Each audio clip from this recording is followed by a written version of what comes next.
let's talk personality disorders. So toddlerhood is the beginning of self-awareness, period. It's when we recognize in the difference between so we have emotional empathy when we're born, and ideally it's something that we always have, but then it becomes this awareness that you are separate from the other thing that you are actually having empathy for. So in toddlerhood, we're raised on socio-emotional ideas of how we should emotionally regulate, and most of us are raised with parents, if you're watching this, likely with parents who didn't have it easy themselves. They didn't actually get their own needs met, so how could they have possibly met our needs?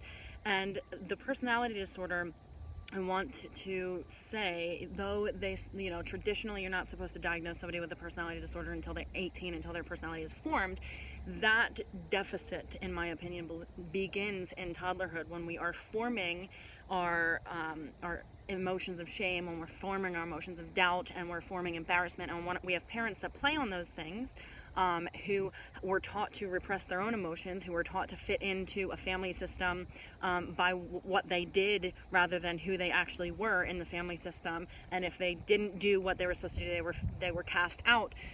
They're likely to be very fragmented. So we have mental structures, according to Piaget, but just period, we have mental structures. And basically what that is a way of looking through a lens down at the earth. If we were all looking at the earth, we would have a very specific lens that we looked at the earth through, and that can be considered our mental structure.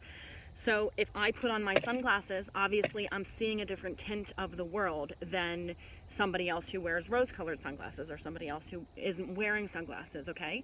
So while our personalities are developing, specifically while we become self-aware in toddlerhood and we're being redirected with negativity rather than positivity usually, we basically create filters of our lens of seeing. Now, the normal person, the person who has the capability of being objective, can pull back from even their lens and recognize, wow, other people have lenses too that are really valid, and I could put myself in that person's lens and that person's lens, and they're all normal, valid, and they make sense per that lens, per the experiences of the person who's seen the world through that lens. So a personality disorder is somebody who doesn't have the ability to objectively step back and say, oh, wow, other people also have lenses that make sense and whatnot. So all of their redirection in childhood and all of their life experiences that kept reiterating that shame, that guilt, that separation, that fragmentation, it solidified them to only see the world in one particular way, and then they projected on you that you should see the world in that particular way. And if you were the brunt of that world, like if it's your mother or father who has a personality disorder, you're being projected on, and those projections are changing your identity, because you know that you have to acquiesce to be good enough for them so that you fit in, and that's how they were raised. So it's very easy. I just want to say this, like, people think this is not normal. If you have a parent, if you are a mother who never had your own needs met, you are going to see that reflected in your children. When I was just talking to a student who, her mom had postpartum depression really bad, and she said, I was an easy baby, but my mom had postpartum really bad, and her mom wasn't there. Well, no duh, a mom's gonna have postpartum, because when you were raised as a woman who didn't have the support, and I'm telling you, the energetic support of not having a mother wound is far more foundational than anything else in the world. If you have that one person who supports you emotionally, physically, and like lovingly in childhood, you're going to be far better off than if you have nobody having your back. So if you don't have that mother wound, you have an aspect of support that other people who don't have it just don't get. We don't understand that support until we actually go out and create it for ourselves. So this woman who has postpartum, it's normal and natural. And the thing is that her mom wasn't there to, she didn't have that support. She didn't have a mother. So she's looking at this child, one, feeling like I'm going to fail her, two, feeling like how the hell could I give her what she needs when I can't even give it to myself? So if you have a parent who was taught to repress themselves, who has a personality disorder, who cannot see the world in any way but their own, who's projecting lenses on you, and you're constantly trying to change them, my love, your only job is to fix the wounds that created in you, because what a personality disorder is the inability to objectify, okay?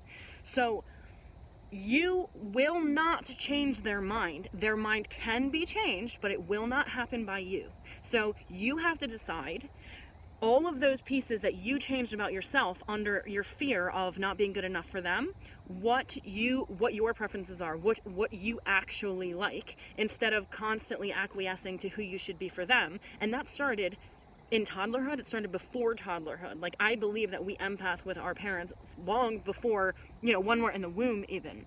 It's proven, scientifically proven, that if you are depressed, if a mother is depressed in the womb, children are more likely to be depressed, blah, blah, blah. Like, these imprints are real, okay?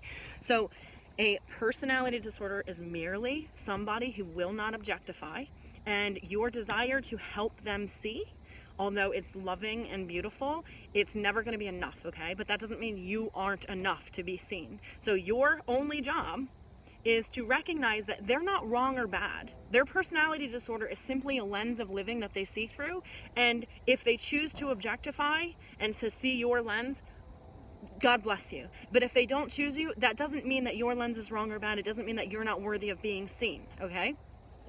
So it's not, you can't fix them. They can fix themselves, just like is true about you. But personality disorders themselves aren't wrong or bad. They do have a very dangerous effect on growing children, okay? So if you were raised by somebody with a personality disorder, the only thing you need to do is work on you, is understand your preferences, understand you cannot save them. That actually, not only can you not, they don't need to be saved, okay?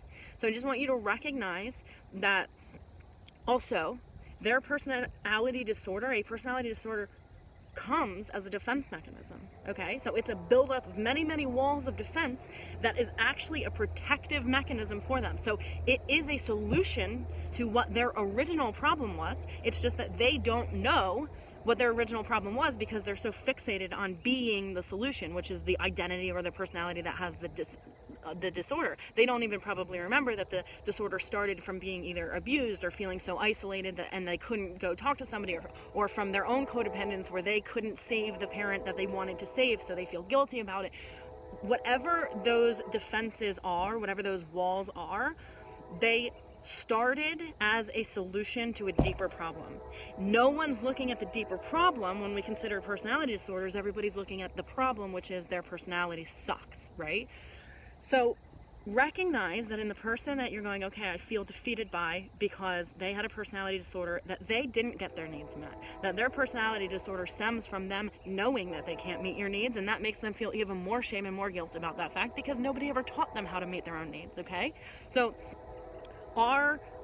it's normal and natural for a mother too, or a father, to see their children. One of my other students said to me today that she thinks that her mom tries to create problems in her life because she's raising her kid in a dual family home. Her mom never got to do that, so her mom kind of creates problems for her. And the thing is that's natural because the mom feels like she failed her daughter, and to see her daughter do it better than she did, that's an ego bruise, right? So she has to stick to her frame of reference and be like, well, the way that I did it was right and perfect, and this is a new way of being. The fact that you're raising your kid with in a dual family or whatever is a new way of being, and that is going to bring up shame and guilt in the mother, who's going to then project it onto the daughter for absolutely no reason, but the daughter ideally is healthy enough not to take it in, okay? So I just want you to be aware that none of these things are unnatural. None of them are bad. You can judge it all you want, but when you understand how the mind works, it's all natural. It's all formulated based on the mind trying to solve a deeper problem, and then all people see is the solution rather than the original root of the problem, okay? So I just wanted to clear up that about personality disorders, because I think they suck. It's rough to deal with them, and they get a really bad rap. And if you are somebody who wants to fix somebody with a personality disorder, I am your girl, because I get it. I've been there forever, and the truth is the only person that you can fix is yourself, and that it's actually disordered to think that you can save them constantly, to try to acquiesce constantly to their mental illness just so you feel better, so they feel better. It's actually counterproductive. So it's a disorder of you to desire deeply to continue to fix them, because I want you to understand that they're not broken, okay? They are just fixated without objectivity, okay? So I love you. I'm Stacy Hoch, life coach. That's a wrap on personality disorders. I hope that's helpful.